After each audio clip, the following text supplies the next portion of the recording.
Assalamualaikum warahmatullahi wabarakatuh. Perkenalkan, kami dari kelompok 2 akan mempresentasikan bab mengenai perencanaan publik. Yang beranggotakan saya, Sylvia Lailatul Firdaus, NIM 2021-12115 sebagai moderator. Yang kedua, Rani Cornelia Prawardhani, NIM 2021-12009.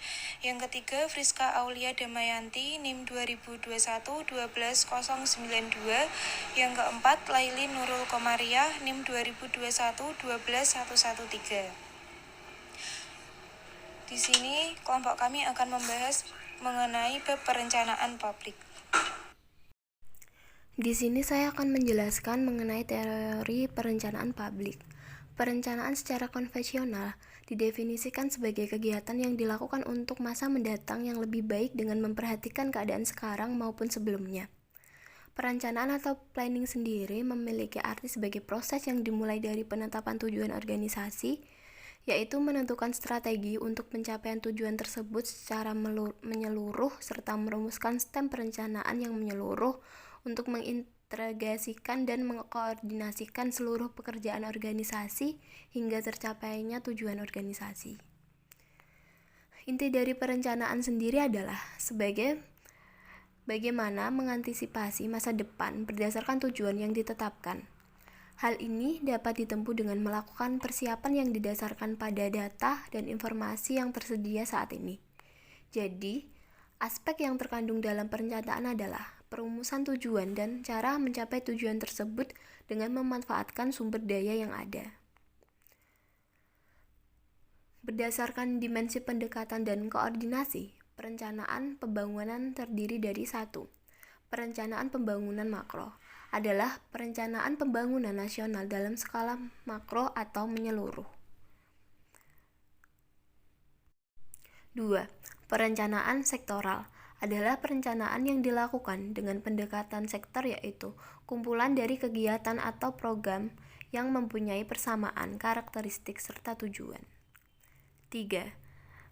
Perasaan dengan dimensi pendekatan regional menitikbesarkan pada aspek lokasi di mana kegiatan dilakukan.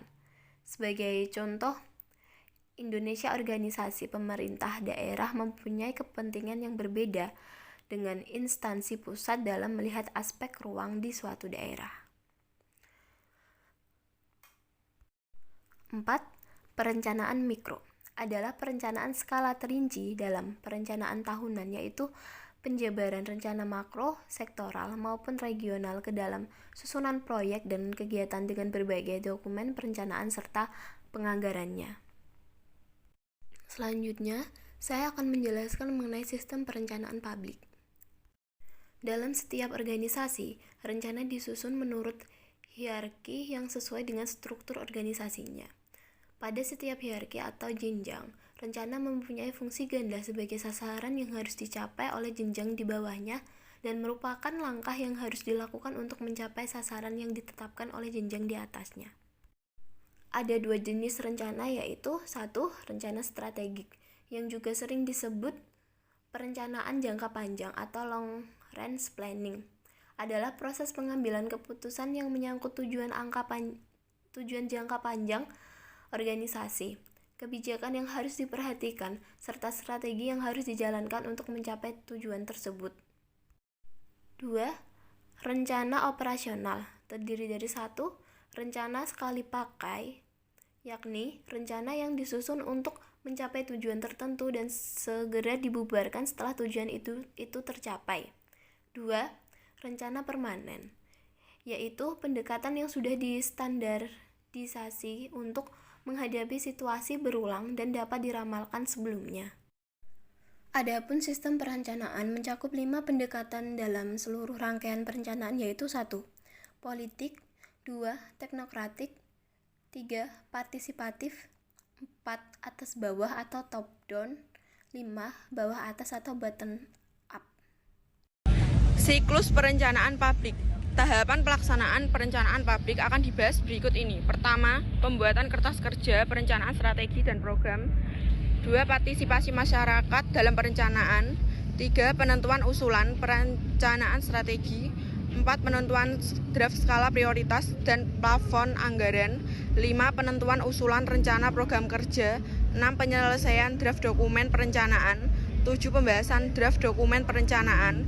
8. Penetapan dokumen perencanaan.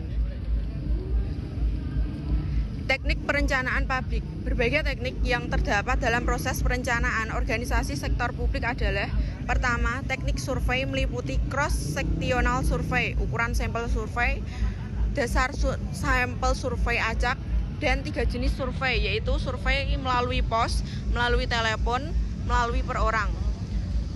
Kedua, visioning. Ketiga, focus group.